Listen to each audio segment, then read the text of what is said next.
ஓம் சாய்ராம். உங்களுக்கு திருமணம் நடக்கணுமா, உங்கள் வீட்டில் இருக்கக்கூடிய கடன் சுமை தீரணுமா, இல்லை நீங்கள் சொந்த வீடு கட்டணுமா, இப்படி உங்களுடைய வேண்டுதல் அது எதுவாக இருந்தாலும் சரி, அந்த வேண்டுதல் அனைத்தும் இன்னைக்கு நைட்டு 8 மணி 8 நிமிஷத்துக்கு ஒரு வெள்ளை பேப்பரில் எழுதினாலே போதும், அது கண்டிப்பாக நடக்கும். ஸோ உங்களுடைய வேண்டுதல் சக்ஸஸ் ஆகிறதுக்கு எப்படி இந்த பரிகாரத்தை செய்யணும்னு தான் இந்த வீடியோவில் பார்க்க போகிறோம். வாங்க வீடியோக்குள்ள போகலாம். அதுக்கு முன்னாடி நீங்கள் இப்போ தான் நம்ம சேனலுக்கு ஃபஸ்ட் டைம் மறக்காமல் நம்ம சேனலை சப்ஸ்கிரைப் பண்ணிங்க. இந்த நாளை மட்டும் தவற விட்டுறாதீங்க. ஏன்னா இன்னைக்கு பார்த்தீங்கன்னா மிகப்பெரிய ஒரு அற்புதமான நாள். இன்னைக்கு கூட்டி பாருங்க, 26 8, அதே போல் மாதமும் 8, அதே போல் 2024 இந்த எண்ணையும் கூட்டி பார்த்தாலும் அது 8 தான் வரும். ஆக மொத்தம் இன்றைக்கு 3 8கள் ஒன்றாக வந்திருக்கக்கூடிய இந்த அஷ்டமி திதி நாளில் நீங்கள் எந்த ஒரு வேண்டுதல் நினைத்து கொண்டு இந்த ஒரே ஒரு தாந்திரிக பரிகாரத்தை மட்டும் செஞ்சு பாருங்க.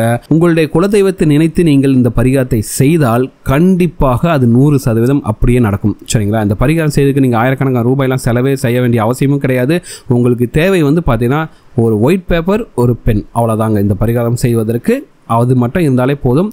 வெறும் 8 முறை மட்டும் எழுதினாலே போதும், உங்கள் வேண்டுதல் அப்படியே பலிக்கும். சரிங்களா? ஸோ இந்த பரிகாரத்தை எப்படி செய்யணும்னு பார்க்கலாம். கண்டிப்பாக இந்த பரிகாரத்தை நீங்கள் நைட்டு 8 மணி 8 நிமிஷத்துக்கு கண்டிப்பாக செய்தாக வேண்டும். ஒரு பேப்பரும் பேனாவும் எடுத்துக்கொண்டு ஒரு அமைதியான இடத்தில் நல்ல சாந்தமாக நீங்கள் மனசை வச்சுக்கிட்டு நம்பிக்கையோடு எழுதணும். ஏன்னா இந்த பரிகாரம் செய்வதற்கு நம்பிக்கை மட்டும்தான் மூலதனம்.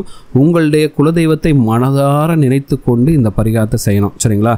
சரியாக 8 மணி 8 நிமிஷம் ஆன உடனே நீங்கள் இதை எழுத ஆரம்பிச்சுங்க. எப்படின்னா இப்போ ஒருத்தருக்கு வேலை தேடிட்டு இருக்காருன்னா அவர் எப்படி எழுதலாம், எனக்கு என்ன ஆசைப்பட்டிருந்த சம்பளமும் சரி, இப்போ பார்த்தீங்கன்னா எனக்கு ஒரு 50,000 ரூபாய் சம்பளத்தில் நல்ல வேலை கிடைத்து விட்டது அப்படின்னு எழுதலாம். கடன் பிரச்சனை இருக்கவங்க பார்த்தீங்கன்னா என்னுடைய கடன் பிரச்சனை எல்லாம் தீர்ந்து விட்டது அப்படின்னு எழுதலாம். அப்போ உடம்பு சரியில்லாமல் இருக்கவங்க பார்த்தீங்கன்னா என்னுடைய நோய் நொடி பிரச்சனை எல்லாமே தீர்ந்து விட்டது அப்படின்னு எழுதலாம். சில பேருக்கு கணவன் மனைக்குள்ள பிரச்சனை இருந்துச்சுன்னா அவங்க பார்த்தீங்கன்னா என்னுடைய கணவர் என்னை நன்றாக பார்த்துக்கொள்க அப்படின்னு எழுதலாம். சரிங்களா? இப்படி எது வேணாலும் சரி, உங்களுடைய வேண்டுதல் அது எதுவாக இருந்தாலும் சரி, ஏதாச்சும் ஒரு வேண்டுதல் தான், அதை மட்டும் மனசு வச்சுங்க. ஏதாச்சும் ஒரு முக்கியமான வேண்டுதலை மட்டும் நடந்து விட்டதாக அந்த பேப்பரில் எழுதணும். சரிங்களா? இப்போ சொன்னது எல்லாமே எக்ஸாம்பிள் தாங்க. சரிங்களா? இதே போல் உங்களுக்கு என்ன பிரச்சனை பெருசாக இருக்கோ அந்த பிரச்சனை தீரணும் அப்படின்ட்டு நீங்கள் எழுதிக்கலாம். அதாவது எப்படின்னா, இப்போ 1 லட்ச ரூபா உங்களுக்கு கடன் இருக்குன்னு வச்சுக்கோங்களேன். நீங்கள் எப்படி எழுதணும்னா, என்னுடைய 1 லட்ச ரூபாய் கடனையும் நான் அடைத்து விட்டு மகிழ்ச்சியாக இருக்கிறேன் அப்படின்ட்டு 8 முறை எழுதணும். இல்லை நீங்கள் சொந்த வீடு கட்டணும் ஆசைப்படுறீங்கன்னா நீங்கள் எப்படி எழுதணும்னா, நான் அழகான வீடு கட்டி குடும்பத்துடன் குடியேறி சந்தோஷமாக வாழ்கிறேன் அப்படின்னு 8 முறை எழுதலாம்.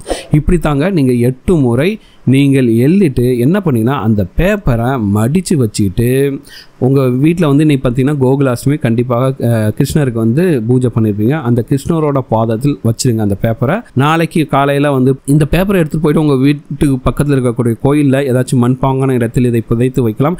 அல்லதுனா ரொம்ப சிம்பிள், உங்கள் வீட்டிலேயே செடி கொடி வச்சுருக்கீங்கன்னா அந்த செடியில் கொஞ்சமாக மண்ணை தோண்டிட்டு இந்த பேப்பரை மடித்து அதுக்குள் புதைத்து வைத்து விடுங்கள். அவ்வளோதாங்க.